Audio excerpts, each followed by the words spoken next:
So hello guys, welcome back to my channel. So दोस्तों, जैसा कि आपको पता है, आज सुबह काफी एक शॉकिंग न्यूज मिली हमें सबको कि राकेश झुनझुनवाला जी का बहुत ही दुखद निधन हो गया है। तो कहीं ना कहीं मुझे ऐसा लगता है कि जितने भी ट्रेडर्स हैं, इन्वेस्टर्स हैं, उन्होंने उनके बारे में सुना जरूर होगा।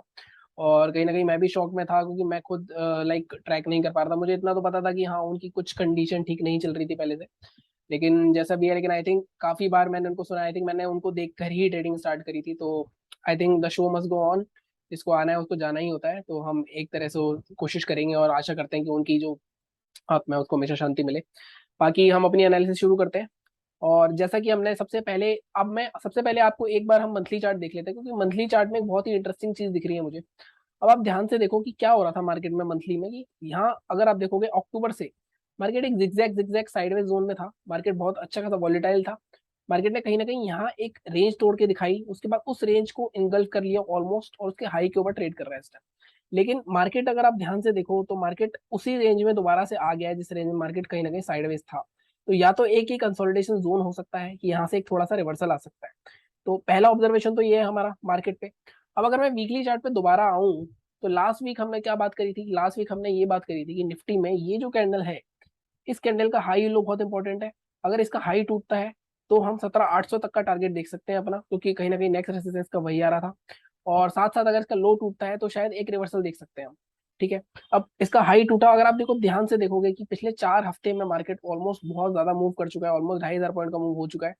अब ये पहली बार तो नहीं हो रहा। अब जैसा मैंने कहा कि अगर आप ध्यान से यहाँ से चार्ट को ऑब्जर्व करो, तो अब देखो मार्केट ने ये हाई लगाया था अपना, जो कि 18,600 का था।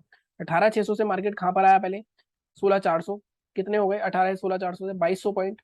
16,400 से मार्केट 18,200 दोबारा गया। तो 16,400 से 18,200 कितने होते हैं? 1,800 पॉइंट के आसपास, 1,800 या 2,000 के आसपास। लेकिन 18,300 से मार्केट दोबारा से मार्केट ने एक बड़ा फॉल लगाया, फिर से रिवर्सल आया। तो मार्केट फॉल जब भी लगा रहा है, बड़े फॉल्स लगा रहा है। और देखो ये लोअर लोस ही चल रहे हैं अभी भी। तो जैसा मैंने लास्ट वीक भी आपको बताया था कि यहाँ पर ये पॉइंट बहुत इंपॉर्टेंट है।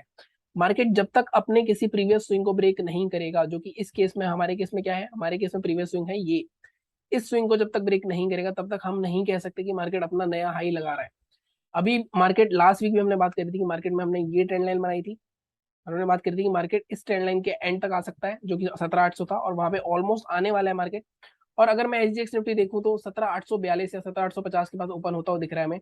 तो कहीं ना कहीं मार्केट अगर 17,850 के आसपास खुलता है तो वहां से एक सेल ऑफ आ सकता है हमें, हो सकता है। अब एक पॉसिबिलिटी ये भी है कि मार्केट हो सकता है 18,000 वालों को पहले निकाले, 18,000 के आसपास, क्योंकि देखो ये भी एक बहुत स्ट्रॉन्ग अगर आप ध्यान से देखोगे ये जोन भी बहुत रेसिस्टेंस है।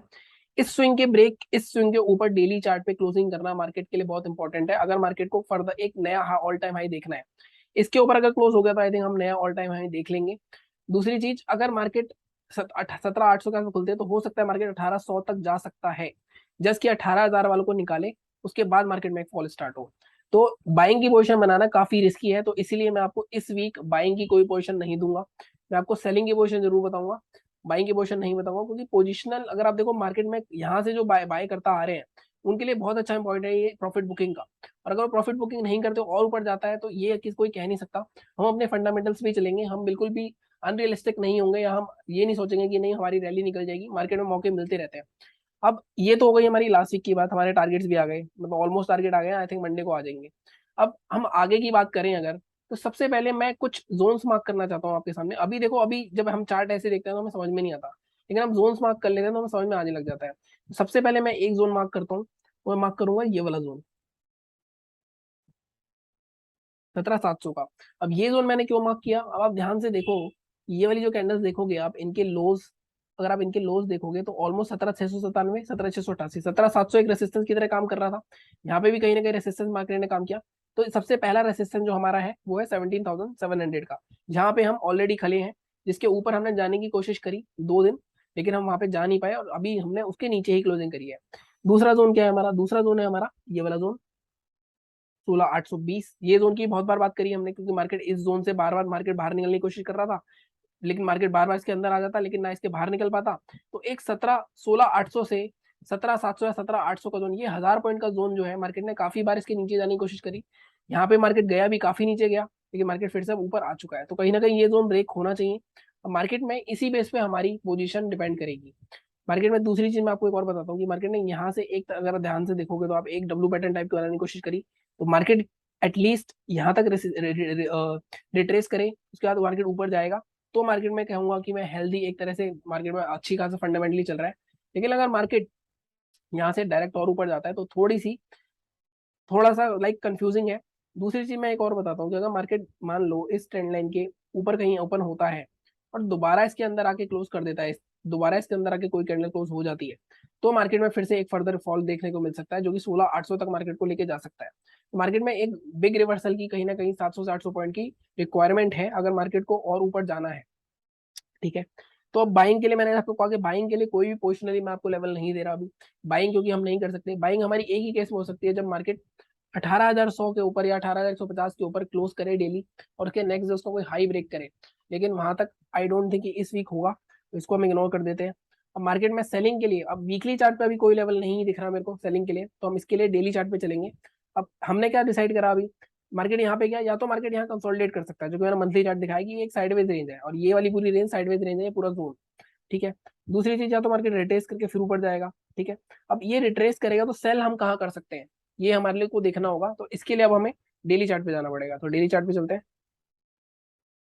देखो अब डेली चार्ट पे हमें क्या लेवल मिल रहा है कोई सेलिंग का। डेली चार्ट पे अगर हम सेलिंग का लेवल देखें तो हमें मिल तो रहा है कि हम इसके नीचे सेल तो कर सकते हैं, लेकिन कहीं ना कहीं कुछ डिसाइसिव नहीं लग रहा मुझे। अभी भी डेली चार्ट पे कोई सेलिंग का लेवल होगा तो हमारा वो इसके नीचे हो सकता है, ये वाला जो जोन है 17,150 के नीचे, इससे पहले कोई जोन नहीं लग रहा। मार्केट में सेलिंग एक तरह से और हो सकती है कि मार्केट में आप अगर 1800 17,800 के आसपास कोई हमें कल इस तरह की कोई शूटिंग स्टार टाइप की कैंडल मिल जाए, फिर उसका लो ब्रेक होगा तो हम हाई का स्टॉप लॉस लगा सेल कर सकते हैं। हमारा टारगेट 17,150 तक रह सकता है इस वीक का। ये हो गया हमारा एक व्यू। दूसरी चीज, अगर मार्केट में कुछ ज्यादा ही जैसे जो न्यूज का इम्पैक्ट पड़ सकता है, हो सकता है ये इसका इम्पैक्ट भी पड़े जो न्यूज है हमारे पास आज की, उसके बाद भी अगर मार्केट नीचे जाता है तो हमारे पास कोई फ्रेश सेलिंग पोजिशन 17,167 के नीचे से पहले नहीं बनती। ठीक है। तो और एक और साइकोलॉजिकल लेवल हम निकाल सकते हैं, वो की है 17,500 का, तो वो मैं मार्क कर देता हूँ। 17,500 या 17,450 के नीचे कोई एग्रेसिव है तो पोजिशन बना सकता है 17,150 तक के टारगेट के लिए। तो मैंने अभी क्या कहा आपसे कि बाइंग का कोई लेवल नहीं है, सेलिंग अगर करनी है तो एग्रेसिव बंदा है तो 17,450 के नीचे पोजिशन बना सकता है 17,167 के टारगेट के लिए। और अगर कोई सेफ चलना चाहता है, आई डोंट थिंक कि इतना हमें मौका मिलेगा, तो कोई बिल्कुल सेफेस्ट सेलिंग की पोजीशन बनेगी 17,150 के नीचे बनेगी, और वो 16,800 16,600 तक मार्केट में वो मिल सकता है हमें। ठीक है। अभी के लिए मैं 17,167 हटा देता हूँ क्योंकि ये लेवल मुझे नहीं लग रहा है इस वीक आना चाहिए। तो 17,450 के नीचे आप सेलिंग की पोजीशन बना सकते हो, 17,167 का आपका टारगेट जरूर रह सकता है। ठीक है। ये हमारी बात हो गई वीकली की, अगर किसी को पोजीशन बनानी है। बाइंग की पोजीशन मैंने आपको फिर कहा कि मैं अवॉइड करूंगा इस वीक, और मैं आपको भी अवॉइड करने के लिए बोलूंगा। अब हम इंट्राडे में देख लेते हैं कि इंट्राडे में हम क्या कर सकते हैं। 15 मिनट के चार्ट पे चलते हैं, इसको डिलीट करते हैं। तो मार्केट में क्या हो रहा था, मार्केट कहीं ना कहीं थोड़ा सा कंसोलिडेट कर करके ऊपर जा रहा है। मार्केट ने एक यहाँ से एक बहुत अच्छी खासी सेलिंग कैंडल बनाई, मार्केट इसी जोन को देखो रिस्पेक्ट करके मार्केट फ्राइडे को भी गिरा। ठीक है। अब मार्केट में हमें अगर ऊपर जाना है तो इस जोन को ब्रेक करना होगा। ये ऑलमोस्ट अगर आप देखोगे 2 बार टेस्ट हो चुका है। अगर मार्केट इस जोन के ऊपर दोबारा निकलता है तो हम बाय कर सकते हैं, इंट्राडे में तो बाय कर सकते हैं हम।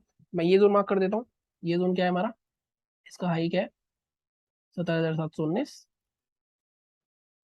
17,725 के ऊपर हम बाय कर सकते हैं। क्लोजिंग आनी चाहिए 5 मिनट की। टारगेट हमारा जैसे मैंने बताया कि 17,820 तक मैक्सिमम रहेगा। और मैं हमेशा बताता हूँ निफ्टी में 17,725 पे खरीदा है, 50-50 पॉइंट के ब्लॉक बना के रखा करो। 17,775 पे पहला टारगेट बुक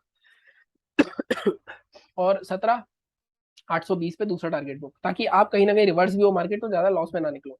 बाकी मेरी स्ट्रेटेजीज की प्लेलिस्ट पड़ी है पूरी, वो आप देख लो, उस स्ट्रेटेजी से काफी आपको फायदा मिलेगा। अगर आपको मार्केट में ज्यादा नहीं देखना, मार्केट को स्ट्रेटेजी फॉलो करके आप आराम से पैसे कमा सकते हो। अब सेलिंग के लिए क्या लेवल है, सेलिंग के लिए भी देखो हमारे पास सीधा सीधा ये वाला स्विंग पड़ा है। तो ये स्विंग क्या है हमारा 17,660, 17,660 को मैं थोड़ा सा एडजस्ट करूंगा, इसको यहाँ लेकर आऊंगा 17,650 के आसपास। 17,650 के नीचे हम सेल करेंगे। टारगेट क्या रहेगा हमारा, टारगेट अगेन हमारा यहाँ तक का टारगेट रह सकता है, सब पहला 17,600, और अगर ये भी ब्रेक होता है तो दूसरा टारगेट हमारा इस जोन तक का रहेगा 17,560 तक का। सेलिंग के लिए मैंने क्या बताया आपको, सेलिंग के लिए मैंने बताया 17,650 के नीचे सेल करेंगे हम, 17,600 पहला टारगेट और 17,560 दूसरा टारगेट, लॉजिकल टारगेट है। यहाँ पे लोगों ने बाय किया है, फिर तो एक बाउंस आ सकता है। अगर ये भी ब्रेक हो गया तो अगला ये जो हाई है हमारा, या फिर ये गैप फिलिंग तक का टारगेट हमारा हो सकता है। बाइंग में भी लॉजिकल है, डेली चार्ट पे 17,800 का रेसिस्टेंस है, 17,725 के ऊपर हम 80 से 90 पॉइंट के लिए ट्रेड कर सकते हैं। तो ये थी दोस्तों आज की निफ्टी की एनालिसिस। बाकी जैसा मैं कल भी आपको अपडेट करता, टेलीग्राम पे थोड़ी सी तबीयत खराब है, तो बैंक निफ्टी का वीडियो मैं कल डाल पाऊंगा नहीं पाऊंगा, उसके थोड़ा सा मैं आपको अपडेट कर दूंगा टेलीग्राम पे। तो टेलीग्राम का भी लिंक आपको मिल जाएगा, ज्वाइन कर लेना इसी तरह के एनालिसिस के लिए। बाकी लाइव ट्रेडिंग के वीडियो मैं डलाता रहूंगा, जैसे मैंने आपको लास्ट वीक एक लॉट से दिखाया था, इस वीक मैं आपको 2 लॉट से दिखाऊंगा। जैसे मैंने बताया कि मैं लॉट बढ़ा बढ़ा के दिखाता रहूंगा आपको कि किस तरह एक ट्रेडर को इवेल्युएट करना चाहिए अपने आप को, और वो धीरे धीरे पैसे कम लाइक सक्सेसफुल और प्रॉफिटेबल ट्रेडर बन सकता है। बाकी एक बार फिर झुनझुनवाला जी की आत्मा को शांति मिले, और हम हमेशा मतलब मैं तो हमेशा, मेरा तो हमेशा आइडल रहे, मैं उनके इंटरव्यूज देख के बहुत ज्यादा लाइक मोटिवेटेड रहा हूँ। जब मेरा स्टार्टिंग में 2 साल में 10 लाख का लॉस हुआ था, तो कहीं ना कहीं मुझे समझ में आ गया था कि यार ये गेम ऐसा नहीं है। बाकी चैनल को इसी तरह सपोर्ट करते रहिए, सब्सक्राइब कीजिए, शेयर कीजिए। Thank you so much.